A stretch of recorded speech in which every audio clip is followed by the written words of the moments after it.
ये कहानी मत सुनना अगर तुम सच में अपनी जिंदगी बदलना नहीं चाहते, क्योंकि ये कहानी तुम्हें आईने की तरह तुम्हारा सच दिखा देगी। ये कहानी है एक ऐसे टीचर की जो हर दिन दूसरों को जीतना सिखाता था, लेकिन खुद अपनी ही जिंदगी से हार चुका था। वो बच्चों से कहता था, मेहनत ही सफलता की चाबी है, समय सबसे कीमती चीज है। लेकिन सच क्या था? जब क्लास खत्म होती तो वही टीचर अपने सपनों को कल पर टाल देता। हर दिन एक नया बहाना, हर रात एक नया पछतावा, और धीरे धीरे उसका सबसे बड़ा दुश्मन सामने आया। न कोई इंसान, न कोई हालात, बल्कि आलस। वही आलस जो चुपचाप उसकी मेहनत को खा रहा था, उसके सपनों को कमजोर कर रहा था और उसे वहां ले जा रहा था जहां सिर्फ अफसोस बचता है। अब सवाल यह है, क्या तुम भी कहीं उसी रास्ते पर तो नहीं हो? नमस्ते, स्वागत है आपका हमारे लाइफ लेसन स्टोरी चैनल में। एक छोटे से शहर में राघव सर नाम के एक टीचर रहते थे। वो बहुत ज्ञानवान थे, बच्चे उन्हें बहुत पसंद करते थे। उनकी क्लास में हर बच्चा ध्यान से सुनता था, क्योंकि वो सिर्फ पढ़ाते नहीं थे, प्रेरित भी करते थे। वो कहते थे, समय सबसे कीमती चीज है, जो इसे खोता है वो सब कुछ खो देता है। लेकिन विडंबना ये थी कि वो खुद अपने ही शब्दों पर अमल नहीं करते थे। शुरुआत में सब ठीक था। राघव सर स्कूल में समय पर आते थे, तैयारी करके पढ़ाते थे और हर बच्चे को समझाने की पूरी कोशिश करते थे। लेकिन धीरे धीरे उन्होंने छोटी छोटी चीजें टालनी शुरू कर दी। आज लेसन प्लान नहीं बनाया, कल बना लूंगा। आज नोट्स चेक नहीं किए, बाद में कर लूंगा। और यही कल उनकी आदत बन गया। धीरे धीरे उनके पढ़ाने का तरीका बदलने लगा। जहां पहले वो जोश से पढ़ाते थे, अब बस औपचारिकता निभाते थे। बच्चों ने भी महसूस किया, सर पहले जैसे नहीं रहे। उनकी क्लास में अब वो ऊर्जा नहीं थी, वो जुनून नहीं था। एक दिन जिसने सब बदल दिया। एक दिन स्कूल में रिजल्ट आया। राघव सर की क्लास का रिजल्ट सबसे खराब था।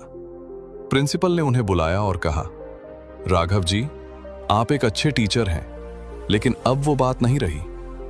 यह सुनकर राघव सर चुप रह गए। उन्हें पहली बार एहसास हुआ कि वो कहीं ना कहीं गलत जा रहे हैं। कुछ दिनों बाद उनका एक पुराना छात्र अमन उनसे मिलने आया। अमन अब एक सफल इंसान बन चुका था। राघव सर खुश हुए और बोले, मुझे तुम पर गर्व है। अमन मुस्कुराया, लेकिन उसकी आंखों में एक सच्चाई थी। उसने कहा, सर, आप याद हैं जब आप कहते थे आलस सबसे बड़ा दुश्मन है? राघव सर ने सिर हिलाया। अमन ने आगे कहा, सर, आपने हमें तो यह सिखाया, लेकिन खुद भूल गए। यह सुनकर राघव सर के पास कोई जवाब नहीं था। उस रात राघव सर सो नहीं पाए। उन्होंने खुद से सवाल किए, क्या मैं वही इंसान हूं जो मैं अपने छात्रों को बनने के लिए कहता हूं? और जवाब था, नहीं।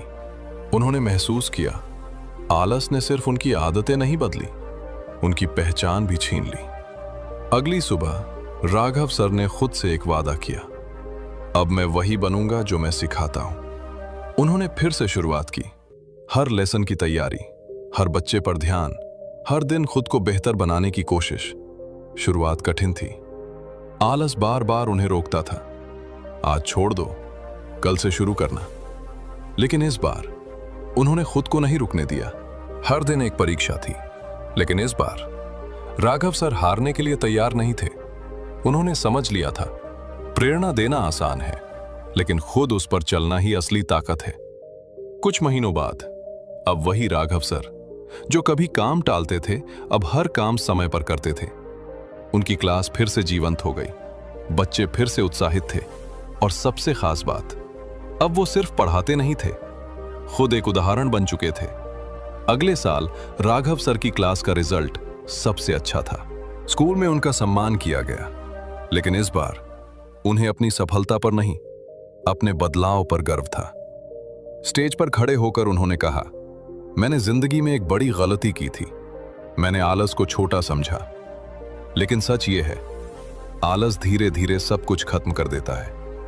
अगर आप खुद को बदलना चाहते हैं तो आज से शुरू करें, क्योंकि जो लोग खुद को बदलते हैं वही दूसरों की जिंदगी बदलते हैं।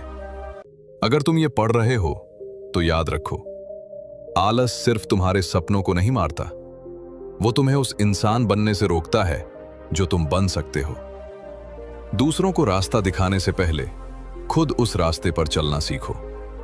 और अगर तुम्हें यह कहानी पसंद आई हो तो अभी लाइक करो और ऐसे ही मोटिवेशनल कहानियां देखने के लिए हमारे चैनल को सब्सक्राइब करो।